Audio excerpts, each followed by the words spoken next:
Good afternoon, everyone. I'm really excited here to talk about how tourism can be a driver or even game changer for reviving our countryside. But let me tell you a bit about myself, that I was actually trained in law and politics. I had some experience in public affairs. I worked in the government as a political appointee for a few years, but that's indeed the more boring part of my life. What really made me going is travel, and in fact, because of my passion about travel, that I decided to start a cultural tourism project, which is called Walk in Hong Kong, back in 2013. And it's probably one of the boldest and exciting decision I've ever made. But although, of course, my wife did not really see this. And so at least that that's why I'm here, that as a representative of the cultural tourism. So at Walk in Hong Kong, we believe that we should be telling Hong Kong stories in a way that's more immersive, curating cultural experience that's more memorable and inspiring, and also we should conduct our business in a more socially responsible manner. And you see that Hong Kong is not just about shopping mall and theme parks, and then we have countless stories that's important, unforgettable, and that's really helped us connect with visitors in a meaningful way. So back in the day when we started, we already had the idea of there's quite a popular phrase to telling the good Hong Kong stories. So we are quite committed to that when we started. That is even more important now, that because the story is really worth telling. And with the pandemic shutting down tourism, we somehow need to reinvent ourselves and go for quality over quantity. We need to dig deeper into what makes Hong Kong unique, and also to showcase the things that truly define us as a city. And so at least no more cliche tourist trap like shopping for cosmetic jewelries or like infant formula. So we realized that the key to attract visitors is no longer solely our big flashy attractions or like the same old shopping malls. It's our localhood. It's in the people, the culture, the food, the traditions, our way of life, and stories that make each neighborhood in Hong Kong unique. And following the same line of thoughts, that the cultural tourism can be a way to unlock the potential of our countryside. As a city dweller myself, that I've had the pleasure of exploring many innovative tourism ideas and venture into diverse landscape of Hong Kong in the past 2 to 3 years.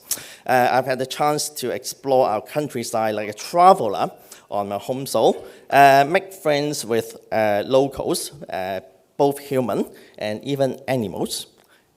Okay, as you can see from this picture, although the dog doesn't really look very impressed. Okay, but what I've come to realize throughout this exploration is that our countryside is really a true gem, full of untapped potential, waiting to be transformed into memorable experience for locals and overseas cultural tourists. And we have like over 600 villages in Hong Kong, but unfortunately, some of these community and villages are becoming abandoned, partly because of the exodus of people to Europe in the 70s, and also the next generation moved to the city or abroad and did not really want to come back. And in my belief, that is where the tourism kicks in, that we need both the software and the hardware to make revitalization happens, as well as a sustained effort to keep it going. And while it's true that the tourism can be a double-edged sword, and with the risk of such as over-tourism, I really believe that with the right methodology, creative transformation, and also sharp entrepreneurial acumen, we can drive tourism to revive to revitalize our countryside. And of course, there are challenges to face, such as remote locations, lack of infrastructures, and an aging population in some of these villages. But if we work together, we can create something that's truly special, that's benefit both tourists and locals, and also we can make it happen.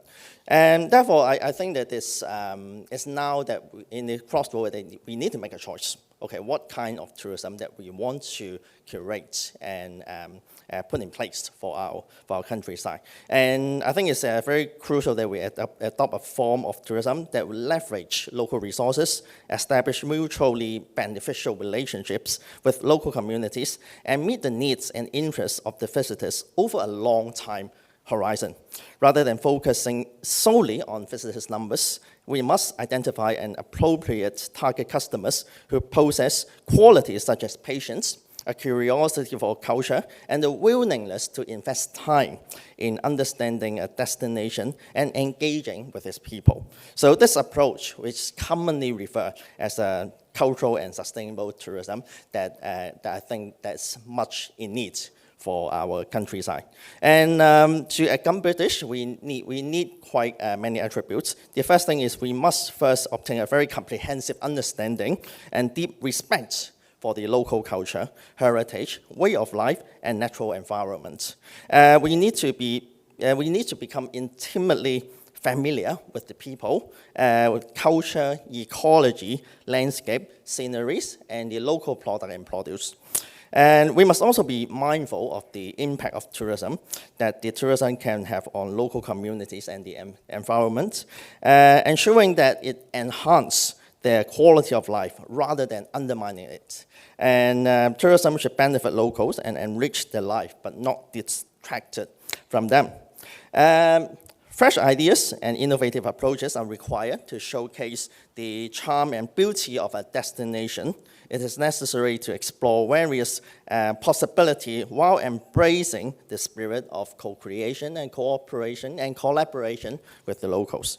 And ultimately, we should use the local area to curate unforgettable and unique experience that is inspiring, human-centric, and potentially life-changing and stimulating.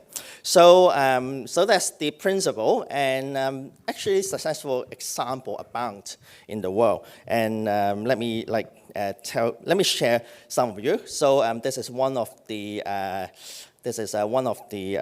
example that I would say, and it's called the Ecomusée d'Assas in France. I swear I've practiced my French, but hopefully I haven't offended any French in this room.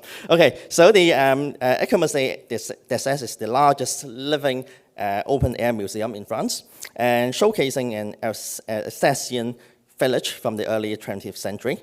And what makes the museum so remarkable is its dedication to authenticity and immersive experience. Visitors don't just observe a collection of exhibits, but they step back in the time and become part of a living, breathing community that they can witness live demonstrations of traditional crafts, partake in seasonal festivals and events, and even spend the night in one of these museums' historic buildings. So these immersive experiences transport visitors to the past, creating a one-of-a-kind adventure that brings region's heritage to life. And it's not just a fun place to visit. It's also an educational and outreach hub that the museum offers educational programs for schools and youth groups, as well as adult workshops and courses. It conducts research and publishes books and articles on the region's cultural heritage and has outreach programs that aim to preserve and promote traditional craft and trade throughout the region, supporting local communities, artisans, and businesses. And let's go to Japan. That is the Ine. I suppose some of you may visit. That's a small fishing village in Kyoto Prefecture. Just thrive through cultural tourism. Its unique Funaya boathouse, traditional home built over the water, have been restored and converted into guest houses and restaurants with guided boat tours showcasing the village's history and culture. So this collaborative efforts between the local government and the community has created jobs and new business opportunity, preserving and promoting the traditional fishing lifestyle.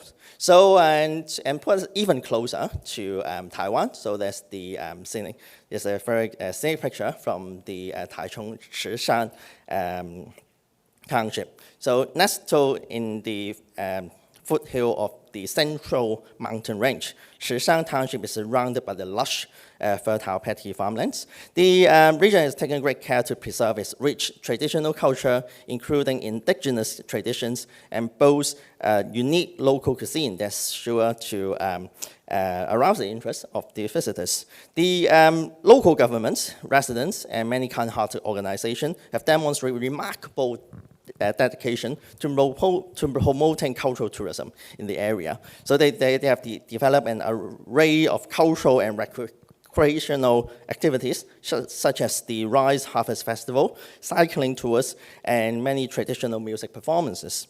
The local government also established a local tourist information center and made plenty of improvement to the infrastructures. So, and the Harvest Festival in the picture has already been the highlights of the place. So, in light of these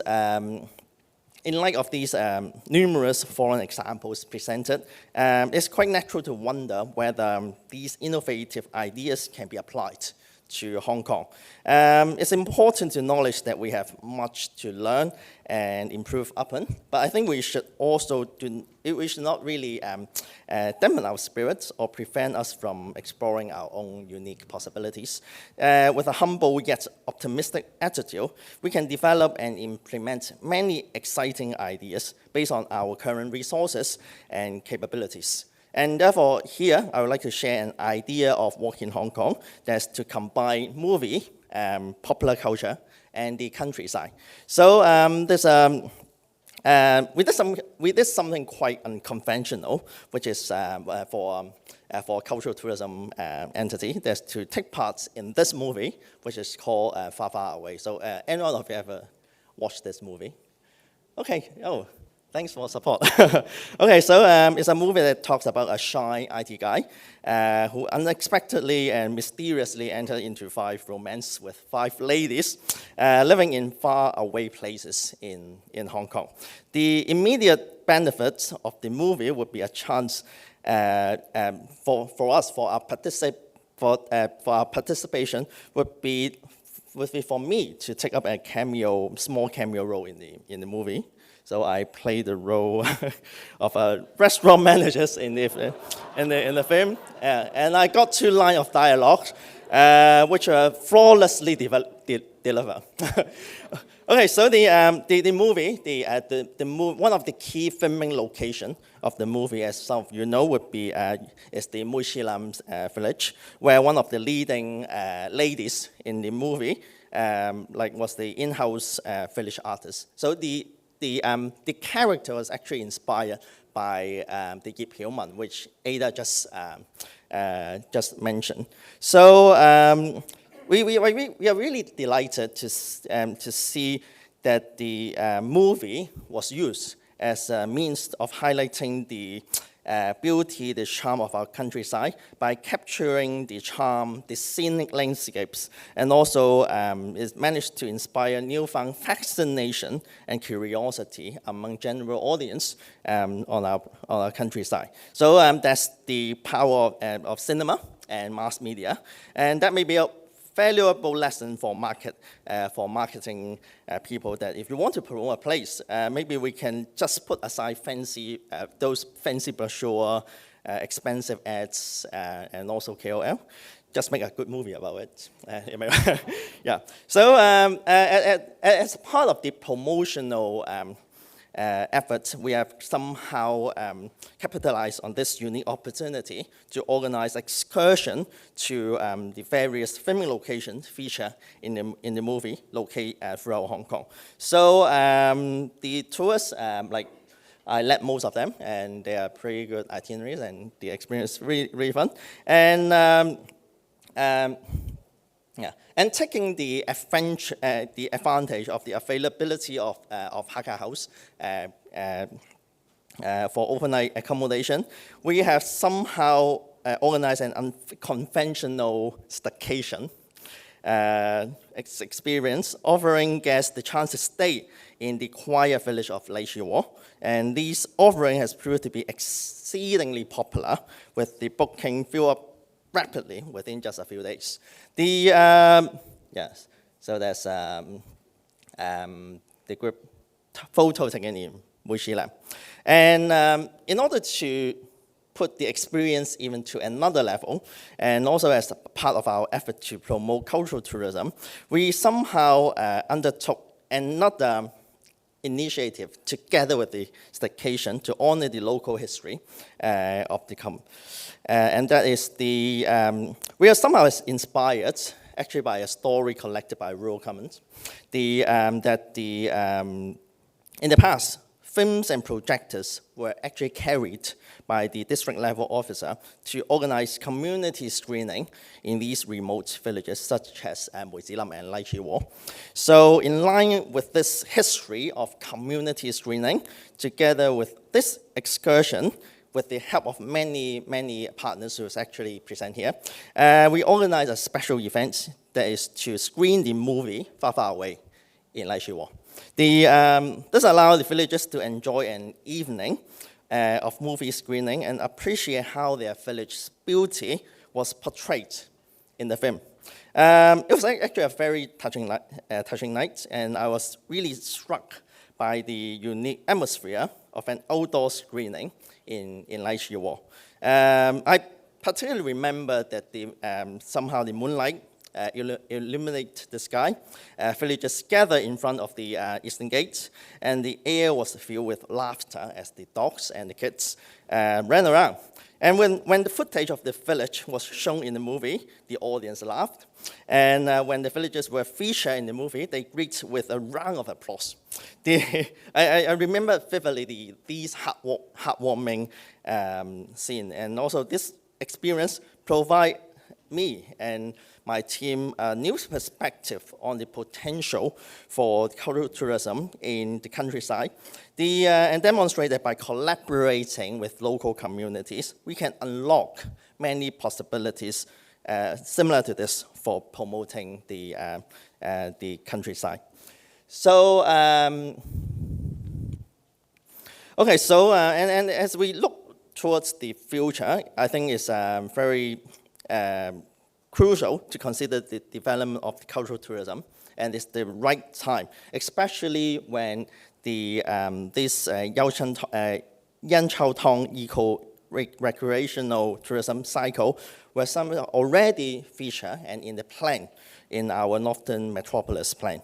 So, time is of the essence, and somehow we need to act quick. To achieve this, I think we need to conduct action-based research and work closely with the local villages to gather creativity and develop a sustainable tourism model for our countryside. This will include designing and curate local activities, create really special tour itineraries, and also to understand the local landscape and to find solutions to overcome all the potential obstacles that somehow prevent us from unlocking these potentials. Okay, and we must take a very proactive approach and in planning and strategizing, rather than passively let our resource being exploited to serve the narrow interests of business. This will allow us, in order to act fast and then to act proactively, will allow us to achieve our vision of making Hong Kong the best tourism city in Asia and in the world.